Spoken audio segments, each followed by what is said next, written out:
Morning, all hail King Jesus. Morning and praise the Lord for this beautiful rainy morning. I invite you all to turn your Bibles. I'll open us up in a word of prayer and then we'll go straight into our devotion for this morning. Let us pray. Heavenly Father, Lord, thank you again for today. Thank you, Lord, for allowing us to gather here to worship and glorify you in your name. We thank you, Lord, for this weather. We thank you, Lord, for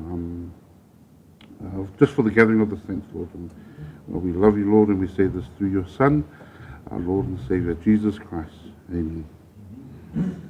I invite you all to turn your Bibles to James chapter 2.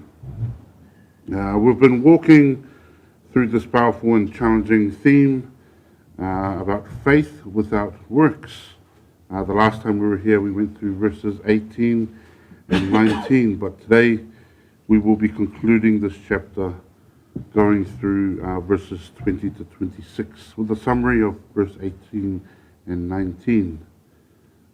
We've already seen James confronting empty religion, a kind of faith that speaks well but does not act. We've also looked at what it means to not just hear the word, but to do it.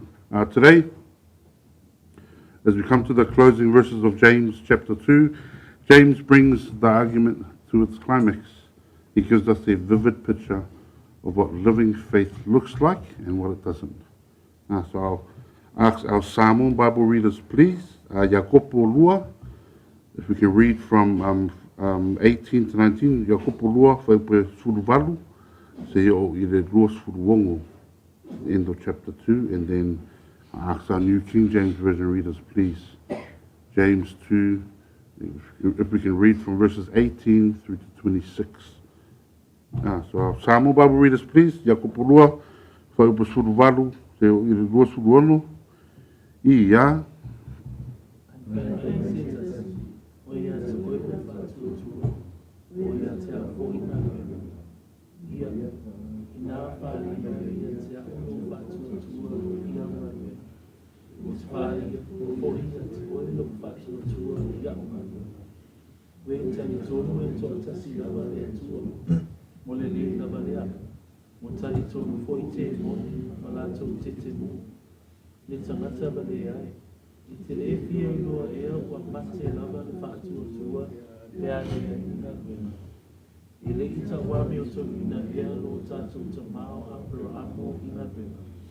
Ina wa avatu e ia o isa akolo na tali I wa Lauifata whaitauga.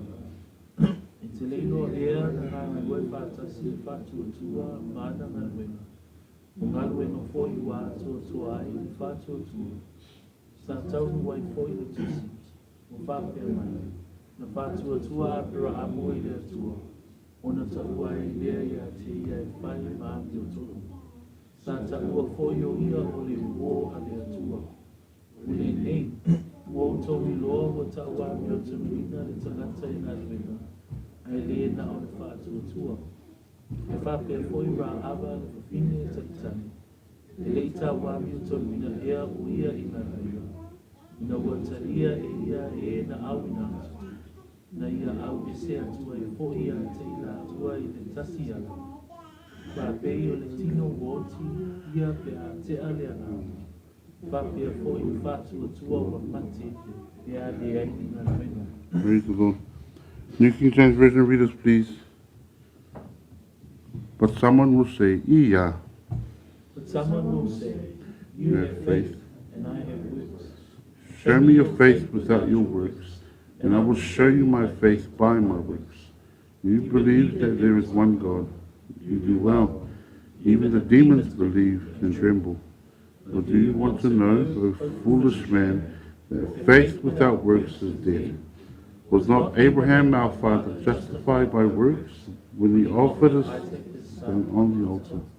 Do you see that faith was working together with his works, and by works faith was made perfect? And the scriptures were fulfilled and said, Abraham believed God, and it was accounted to him for righteousness. and he was called the friend of God. You see then, the man is justified by works, and not by faith only. Likewise, was not Rahab the harlot also justified by works, when she received the messengers and sent them out another on. way? For as the body without the spirit is dead, so faith without works is dead also. In verse 18, James presents a hypothetical objection. You have faith, and I have works. In other words, you have faith and I have works. It's the kind of argument someone makes to defend an inactive faith. As if faith and works can be separated into spiritual personality types. James responds sharply to this. Show me your faith without your works, and I will show you my faith by my works. In other words, a faith that doesn't express itself in action is invisible, unprovable, and ultimately meaningless. The only way to demonstrate the reality of faith is through obedience. Then comes the sting in verse 19. You believe that there is one God. You do well. Even the demons believe and tremble. James exposes the danger of mistaking intellectual agreement with saving faith. The demons know who God is and they fear him, but their belief does not lead to love, repentance, or obedience. This means that simply agreeing with biblical truth doesn't make one right with God. Saving faith involves trust and surrender, not just mental acknowledgement. In verse 20, James calls this kind of thinking foolish. Do you want to know, O foolish man, that faith without works is dead? A dead faith is lifeless and powerless. It may have the appearance of religion, but has no heartbeat, no evidence of spiritual life. To drive this point home, James brings in two examples from Israel's history. Two people who couldn't be more different. Abraham, a reverend patriarch, and Rahab, a Gentile prostitute. James reminds us of Abraham's obedience when he offered his son on the altar. Abraham had already been declared righteous by faith in Genesis 15 verse 6. But years later in Genesis 22, his faith was tested and proven by his obedience. James says, do you see that faith was working together with his works, and by works faith was made perfect? His faith wasn't replaced by works, it was completed by them. His trust in God was real. And that reality was proven when he obeyed, even when it didn't make sense. As a result, the scripture was fulfilled. Abraham believed God, and it was accounted to him for righteousness. And he was called the friend of God. What an awesome title to have. Then in verse 24 of James chapter 2, James gives this summary. You see then that man is justified by works and not by faith only. Now at first glance, this seems to contradict Paul's teaching in Romans 3 and 4, where Paul says we are justified by faith apart from works. But there's no contradiction here when we understand their context. Paul is answering the question, how is someone saved? How is someone saved? The answer is by grace, through faith, not by earning it. James here is answering a different question. What does real saving faith look like? His answer, it works, it obeys, it lives. Then James brings us to the story of Rahab. Her faith wasn't silent. It moved her to obey, to identify with God, to identify with God's people, and to trust in his mercy. And because of that, when Jericho fell, we all know the story. When Jericho fell, Rahab and her family were spared. in Joshua 6, verses 22 to 25. She would later become part of Israel and is even honored in Matthew 1, verse 5, as part of Jesus' genealogy.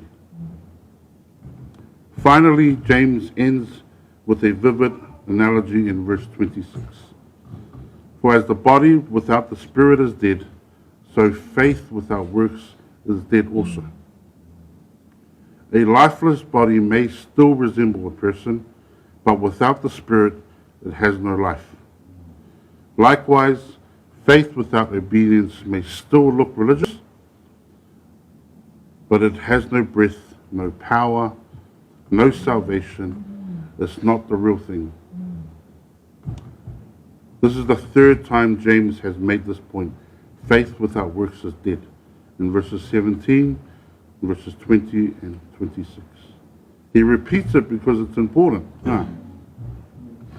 It's possible to say all the right things, believe all the right doctrines, even attend all the right services, and still not have a living faith. But the good news is this: God is looking for hearts that trust Him enough to move. Whether you walk like Abraham with a long journey of faith behind you, or like Rahab stepping out of the troubled past, He welcomes the one who believes and obeys.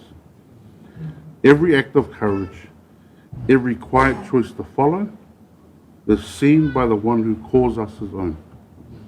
He delights in living faith, the kind that breathes, that moves, that loves, and that walks with Him.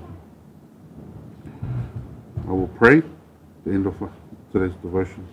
As we go into a time of corporate prayer, I pray that we keep our loved ones and our brethren in prayer, who are traveling, who are abroad, who are here, who are not here. I pray that we keep them in our prayers. Let us pray. Heavenly Father, Lord, thank you again for your word. Thank you, Lord, for this time to gather here, Lord, and to pray as the body of Christ, Lord, as saints, Lord. And Lord, we give you all the praise and all the glory, Lord. We thank you, Lord, again. We pray for protection over our family, Lord. We pray for protection over this church. Lord, and like I said, we give you all the praise and all the glory, Lord. We love you, and we say this through your Son, our Lord and Savior, Jesus Christ. Amen.